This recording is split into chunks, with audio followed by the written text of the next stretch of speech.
គ្រាន់តែច្រឡំបត់បកទៅវិញទាំងខ្ញុំអត់ខឹងទេរឿងធ្វើខុសធ្វើខុសអត់ខឹងទេប៉ុន្តែវាអត់វាខុសពីវីដេអូនឹងខ្លាំងពេកហើយការពូនចាប់នឹងវានៅតែមានទៅផាកអត់ថាប៉ុន្តែបើបានណែនាំមួយម៉ាត់ក៏អត់តែអត់ណែនាំទេឃើញពីអ្វីដែលក្នុងវីដេអូនិយាយវាខុស100%ខ្ញុំអត់ទេខ្ញុំគ្រាន់តែចង់បញ្ជាក់ថាច្បាប់ចរាចរណ៍ចេញថ្មីហ្នឹងដែលគេចង់បញ្ជាក់ថាអ្នកដែលធ្វើខុសច្បាប់ចរាចរណ៍គឺគេអត់ផាកទេគេគ្រាន់តែហៅទៅណែនាំហ្នឹងតែវាជារឿងពិតឬក៏វាជាព័ត៌មានមិនពិតពួកអីខ្ញុំឃើញគឺខុសអញ្ចឹងតើវាការពិតអត់ពួកអីមានអ្នកខ្លះគឺគាត់នៅត្រូវបានគេចេញតែបាត់ផាកជាបញ្ច្រាស់អីអស់100000នេះអញ្ចឹងតើព័ត៌មានហ្នឹងវាពិតឬក៏ខ្លាំងខ្លាំងមិនបានផាកនៅតែផាកអត់ពេញណែនាំតាមពិតច្បាប់ចរាចរណ៍មិនមែនច្បាប់ថ្មីទេគ្រាន់តែជាសេចក្តីណែនាំរបស់ថ្នាក់លើឲ្យអប់រំឲ្យសម្របសម្រួលតែបើនៅតែសម្របសម្រួលអញ្ចឹងនៅតែសម្របសម្រួលអ្នកបំពេញនៅតែបំពេញអញ្ចឹងការផាកពិន័យគឺមានកម្រិតរបស់គេណាយើងម្នាក់គួរតែចេះទៅច្បាប់ចរាចរណ៍កុំឲ្យវាខុស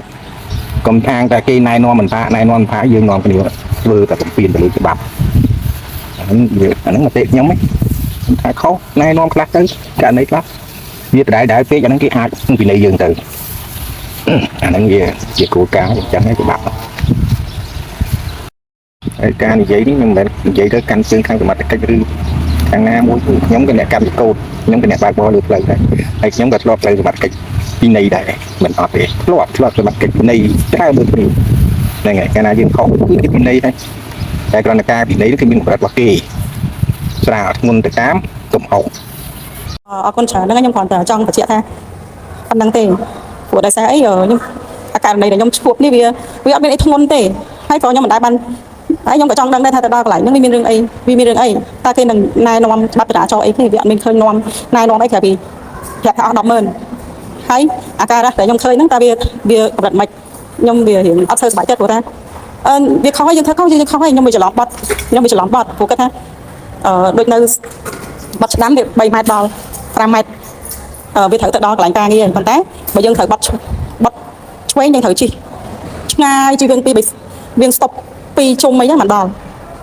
ញ្ចឹងក៏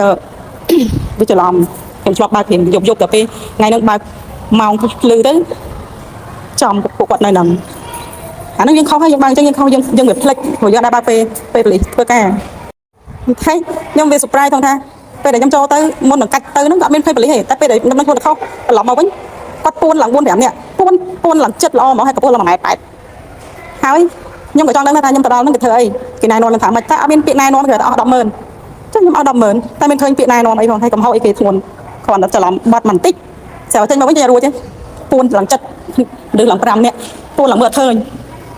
បាទមានអាការៈនឹងនៅតែមានដល់ថ្ងៃហ្នឹងហើយនៅតែមានខ្ញុំវាចង់អស់សំណាងហើយសំខាន់ទៀតដែលប្រាប់ថាទៅកន្លែងនេះគេធ្វើអីបងគេគាត់ណែនាំមិនព្រោះខ្ញុំអត់លឺពាក្យណែនាំគេថាប្រាប់ថាអស់100000គ្រាន់តែច្រឡំបាត់បកទៅវិញទាំង